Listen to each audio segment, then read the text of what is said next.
In the journey of your baby's first year of life, you'll witness astonishing growth and development. But how, as parents, do you know if your baby is on track with critical developmental achievements? In the traditional medical world, these milestones serve as markers for tracking a child's growth and identifying potential concerns at an early stage. But with no two babies being exactly alike, many babies don't reach milestones at certain months or when being compared to others. If this is a question you commonly ask yourself, you're not alone. So many parents want to find answers when they hit a delay. Plus, with these milestones building on each other, where and what they are struggling with can be messy. Developmental milestones progress to bigger accomplishments, so in this video, we're going to walk you through the order and sequence of them to help get children unstuck if they're experiencing any delays. The most important thing we can share with you in this video is something you won't hear at your traditional pediatrician's office, and it's this. The order in which your child goes through these milestones matters far more than when they achieve them. Meaning it's more troublesome for a child to skip a stage of development or miss a milestone altogether than it is to be slightly delayed. For example, skipping crawling is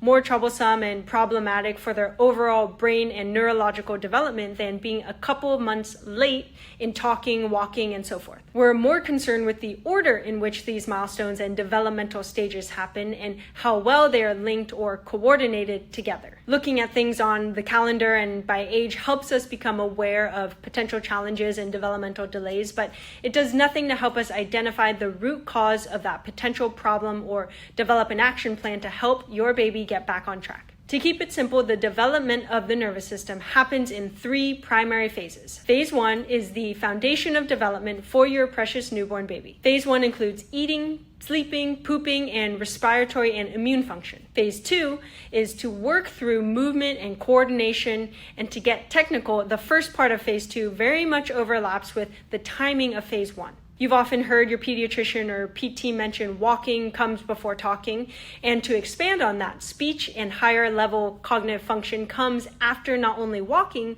but after an overall coordinated, organized, and efficient movement. With that said, Phase 2 consists of motor and movement of the head and neck, upper torso and arm engagement, rolling over and sitting up, crawling, walking, and fine neurotuning and coordination of it all. Phase 3 is the advanced functions. They take multiple zones, hemispheres, and communication throughout the brain working together to execute. Thus, they need a good foundation, meaning phases 1 and 2, to be executed with ease. This is often why children who still struggle with sleep, constipation, immune health, or coordinated movement stay stuck and delayed in their social, speech, and cognitive development as well. Here's the highest level of developmental functions in Phase 3.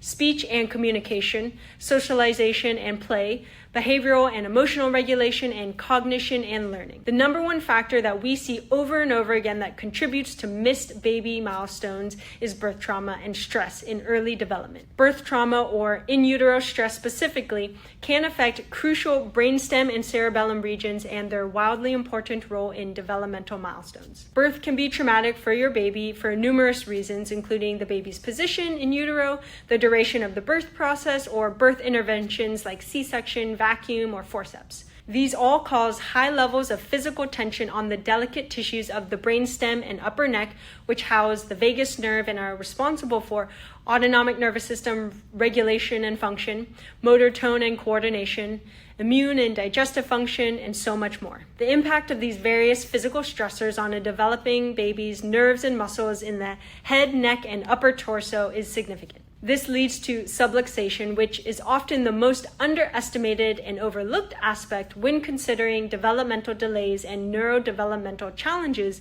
in babies and children later on in life. If your baby is displaying signs of colic, reflux, constipation, or is having difficulty sleeping or eating, these are all indicators that there is subluxation affecting your baby's nervous system. Stress at an early age and development out of sequence slows everything down in phases 2 and 3. This is why we go back to the basics to heal first.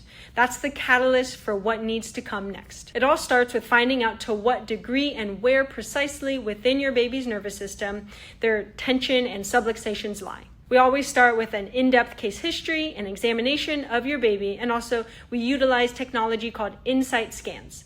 These scans take only minutes to use, are entirely safe and non-invasive, and help find exactly where those areas of altered tone and tension are. Baby milestones can involve so much, and the rapidly developing brain and nervous system are quite intricate systems. Helping babies so early on gives them the right sequence and momentum to grow. If your child is struggling with missed baby milestones and you're ready to address the root cause, you can book your new patient exam with the link in our bio or send us a DM.